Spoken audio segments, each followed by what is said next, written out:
Hi, Gary Stearman in studio once again here at Prophecy Watchers with our good friend Avi Lipkin. Hi, Avi. How are you today? Praise God. Good to be here every time. It's good to have you here, too. And we're going to attack a tough question today. We're going to tackle it and see if we can tame it, shall we say. Because what we've got going today in global politics is confusing. I've talked with enough people to know that it's confusing to the average man on the street. It's confusing to me. I watch all the mechanics of things happening in the Middle East, and I can't quite put them all together. So you're going to help us do that today. Right. Starting with Russia. Everybody's heard about the shoot down of the Russian fighter bomber. And the Russians say, we didn't get a warning. And the Turks say, yes, you did. We warned you. And the NATO commanders say, we're not talking. We're going to remain quiet about the thing. What in the world happened there, Avi? And this is on your doorstep back in Israel. Very much on our doorstep. And actually, I believe today there was an update that Netanyahu had met with the Russian military leadership. Yeah. And actually that there were very good relations between the Israeli military and the Russian military. And that even Russia had overflown some Israeli area there in the north, and we did not shoot down the Russian plane. And so Israel and Russia are doing everything they can to coordinate and to make sure that no mistakes are made, which could cost the lives of either Israelis or Russians. Now, what in the world are the Russians doing? And I ask this question in the context of Bible prophecy. Our audience, very much interested in Bible prophecy. And they've read Ezekiel 38, and they've read about Gog, of the land of Magog, and they read about this northern invasion of the latter days, and they're watching very carefully. And yet, what's going on right now is not that clearly defined. What is Russia doing, in your opinion? Okay, we firstly have to think for a moment about the history. Okay. Russia has a 1,000-year history of war with Islam. Sunni Islam. The Turks, the Russian nation, has been fighting the Turkish and Turkic nations for 1,000 years. The Russian Orthodox Church was established in 995 AD to help mobilize the different Slavic tribes in Russia, unite them in a war against the Turkic invaders who were coming up from the Black Sea area. The Black Sea at the time was not Bulgaria, Romania, Ukraine. It was Turkey. It was Turkish Sultanate. Of course, you have the Skytopolis, which was on the north shore of the Black Sea, was a Greek town. You had the Pontus Greeks. But the Muslims conquered that over the centuries, and it all became part of Ottoman Turkey. The Russians fought the Turks. The Russians fought the Poles. They fought the Ukrainians. They also fought the Turkic nations.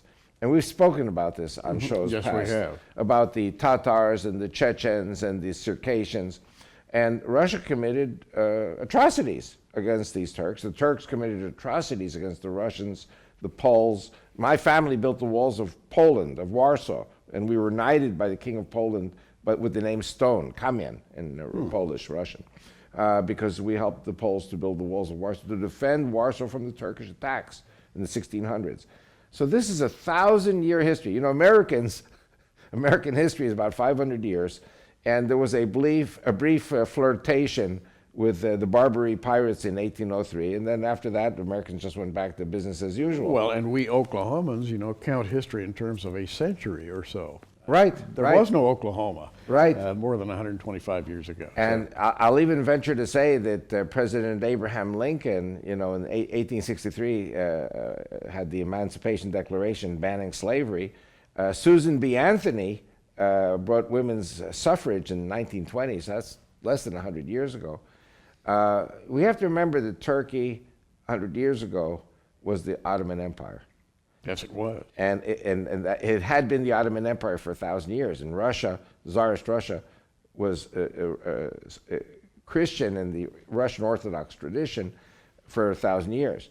And one of the very interesting things, very important to stress, when communism took over in Russia, the communists, especially under Stalin, but also under Lenin, they blew up all the churches, not all of them, a lot of the churches. They blew up synagogues, they blew up mosques.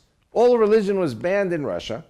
And the communist ideology said, we believe in the solidarity of all the nations. I was on Radio Moscow in 1994 in Russian and said, we still believe in the solidarity of the nations, meaning the Christians and the Muslims all together.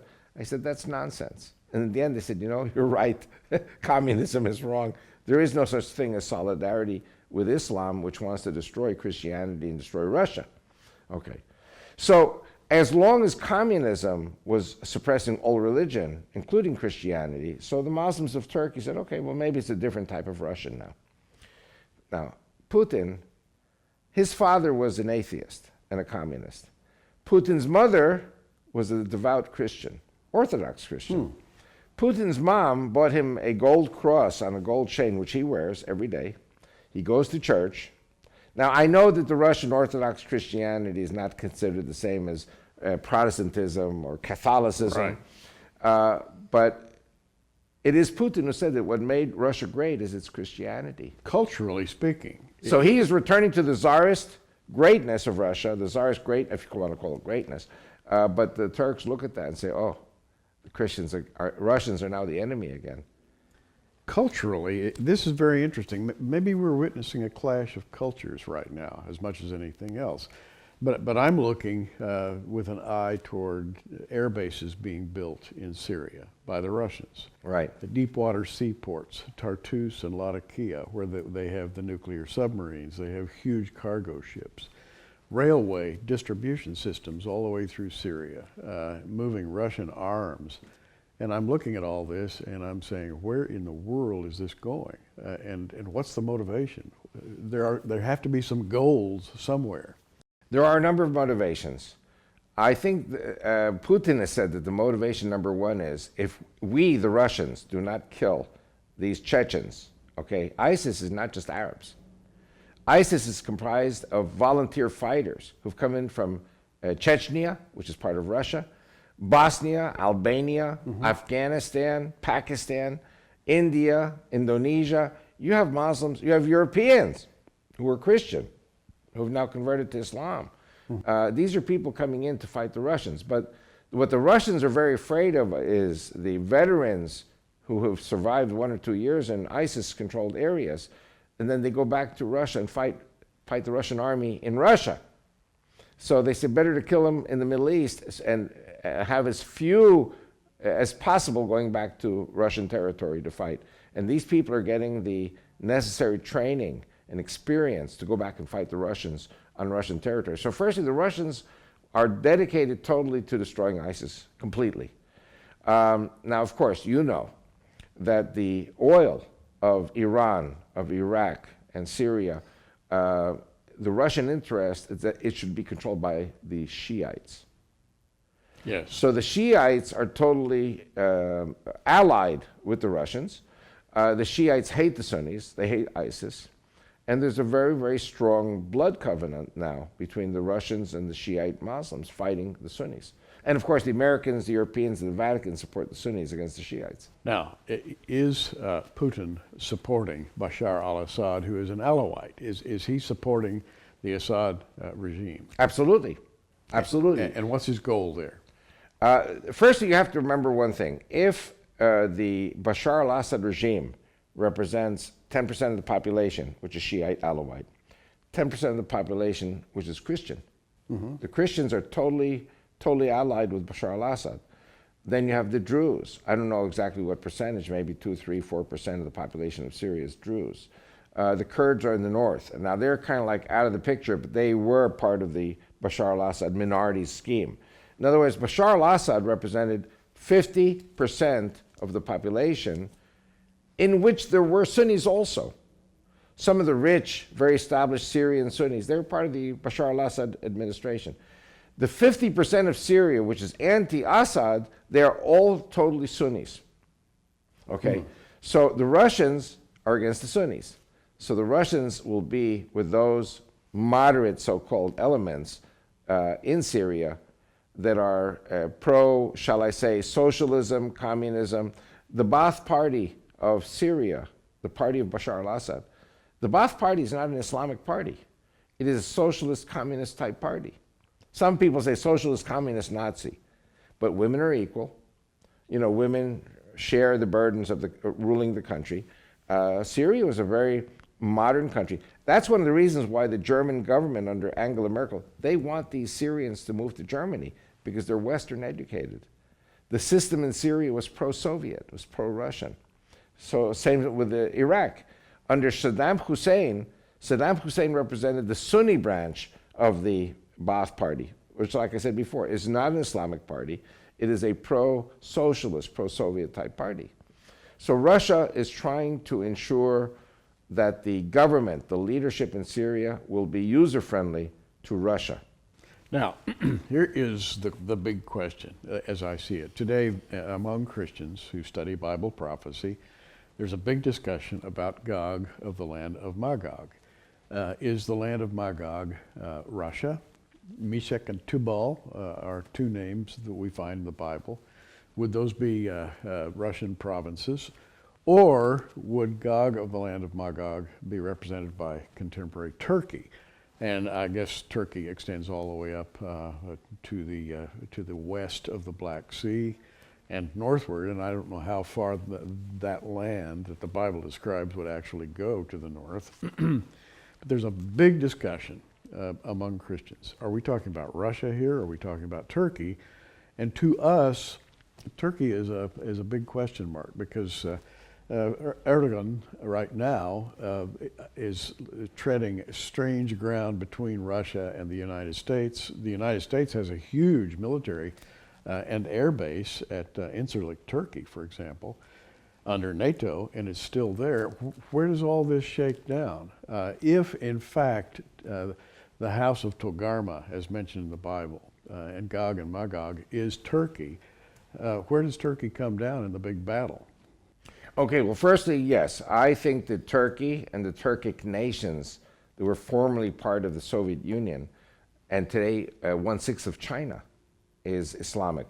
The western province of Xinjiang province is populated by a group called the Uyghurs. The Uyghurs are a Turkic nation, totally identified with all the other Turkic nations of the Soviet Union. So you got 6 republics of Russia that broke away, and you've got one province in China that wants to break away. 1/6 of China is Muslim, 70 million people.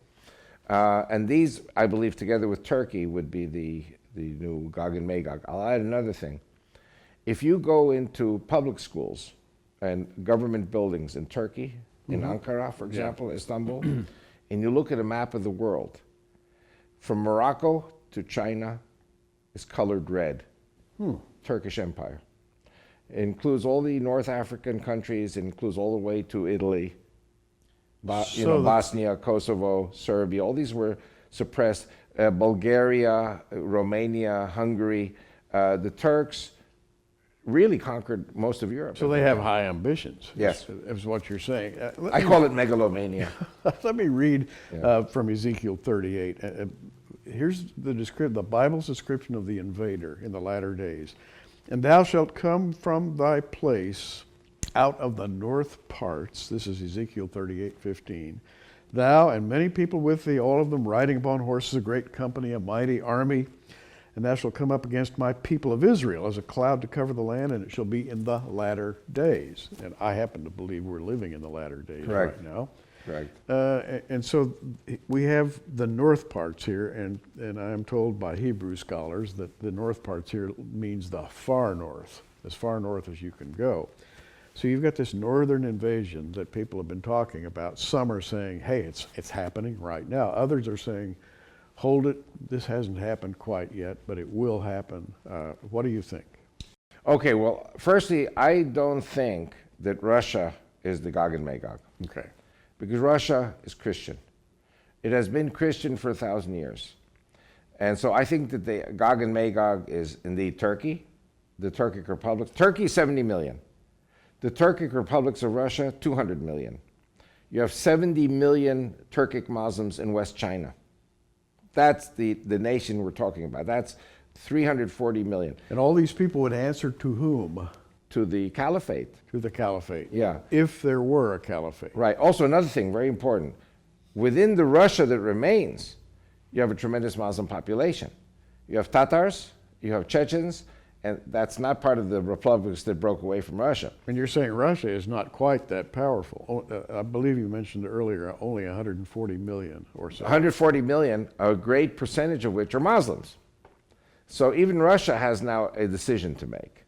Is Russia going to go down the path of Christianity, or will Russia go down the path of becoming an Islamic But nation? I would interject and say, well, Russia is there right now. Russia is essentially in the Golan Heights right now. Right, Or Russian clients and client states. right. I don't think that Russia is very interested in Israel, per se, as an enemy.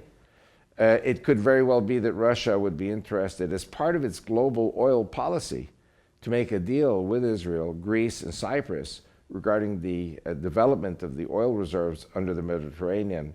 For example, the Israelis have the Leviathan and the Tamar oil fields there in the eastern Mediterranean. I think the Greeks have something called Aphrodite. Their field is called, but it's all right next, the fields are all right next to each other. And it could be that Russia may be saying to Israel, Greece, and Cyprus, we will work together to develop these oil resources. One of the problems is the Turks are coming and saying, we are going to control the Israeli, Cyprus, and Greek oil reserves. So you say, why are the Russians building deep sea ports and airfields? Well, Right. it could be, indeed, to control the global economics of the petroleum. Very, very complex picture. Yeah. And we see it popping up in various places and ways right now. The Russian shoot down, the Russian aircraft that was televised globally, was to me a hallmark. It was one of those marker points that caught the world's attention. And it pointed right at Russia. Russian pilots getting shot down by Turks. And we say, well, how does that work? What does that mean? And I believe you've helped us to understand that today. Is there anything else you'd like to say by way of clarification now? Well, when I was in Moscow and they told me about the solidarity of nations, I said, no, that doesn't work. And then said, no, you're right. And they said that in the final battle of Stalingrad, when the German army surrendered, there was Italian, Bulgarian, Romanian, Hungarian, and there were Islamic units in the Nazi army. Everyone surrendered except the Muslim units, and they had a death charge, and they ran into the Russian machine gunners. So the veracity of the Islamic fighters is very well known for 1,000 years to the Russian people. And I describe this very carefully in this book. It is the Islamic rivalry book. Well, let's talk about that. Yeah. And then I have another question. But Yeah. we here at Prophecy Watchers have offered this for a while. It's called Islamic Rivalry. ISIS and Iran are fighting for the heart of Islamic identity. And we grapple with that idea of Islamic identity. It's for us very difficult to see what it actually is. And now you're telling us even the Russians have a form of Islamic identity. A very large percentage of their population is Very Islamic. soon, 50% of the Russian army conscripts will be Muslim. They will reach parity. You have to remember the Jews and Christians in Russia have 1 child per family on the average. The Muslims have 10 kids per family. And the military in every country in the world is a tool of social mobility. So the Russian army is going to have to decide very soon, are we going to allow this to continue, where the Russian numbers continue to increase in the Russian army? Well, if you'd like to digest this information at your own speed and in the comfort of your own home, get a copy of Islamic Rivalry by Avi Lipkin, yours for $19.95 in the Prophecy Watchers online bookstore. Just click on the bookstore, go down, and you'll find Islamic Rivalry for $19.95. Also, we're offering, and we have offered for many years, ever since Avi began to generate these books, and each one of these books, Return to Mecca, Islam, Prophesied in Genesis, Israel's Bible Block, Islamic Threat Update, Christian Revival for Israel's Survival, Is Fanatic Islam a Global Threat? Going way, way back. All of these books, 6 books, are interconnected in a way. They're all talking about the phenomenon that we've been discussing in the past few moments. But together with Islamic Rivalry, We're calling it the Avi Lipkin Package. You can have all 7 books for $79.95. That would be about $129 value if you bought each one separately. You can see through Avi's eyes and understand that the picture in the Middle East is way more complex than you might have thought, and way more dangerous than you might have thought. Let's continue with our discussion, Avi. I asked the question to begin with, what do we make of Russia? Is Russia Gog, the land of Magog? And you say, no, it's a bigger picture than that.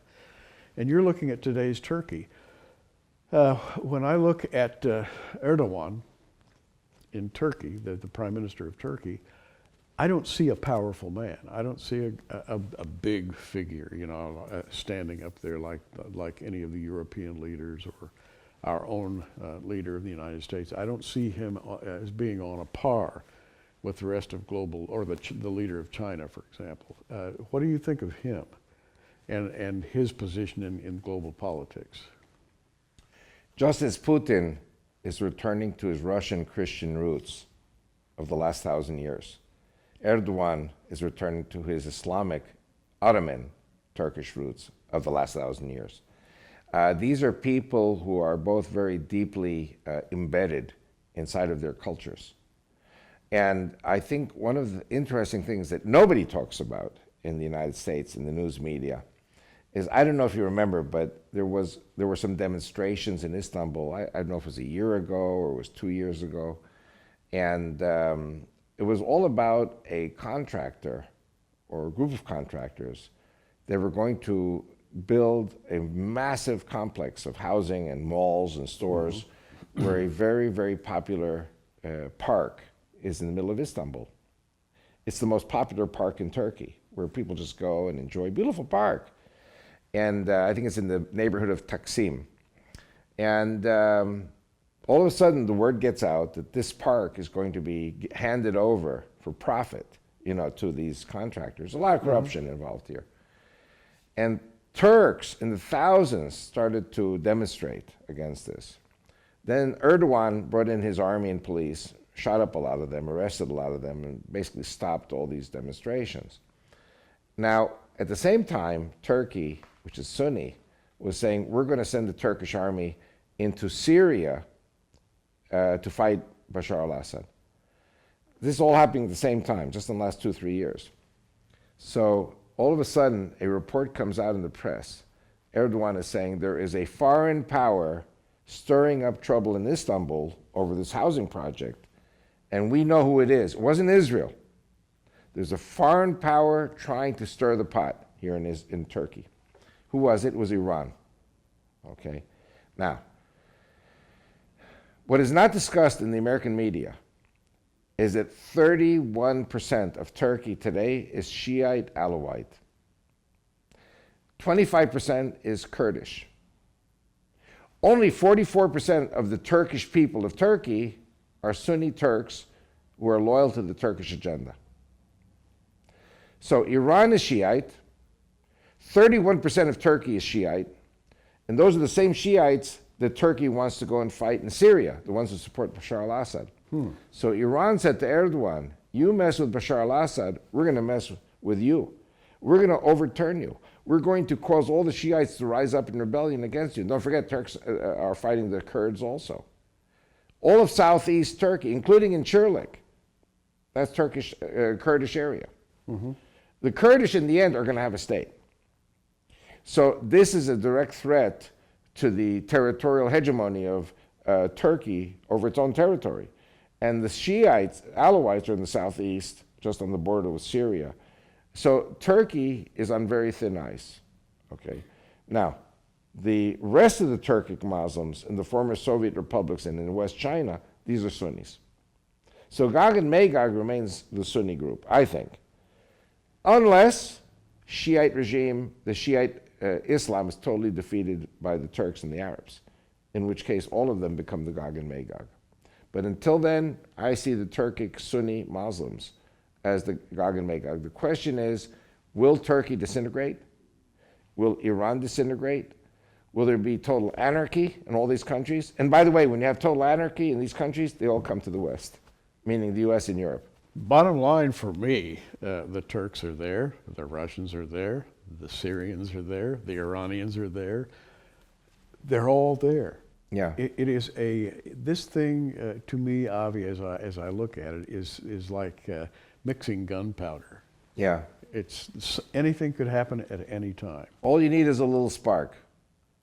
Don't forget, World War I was started because a Serbian nationalist assassinated an Austrian prince. That's right. And one by one, the countries lined up.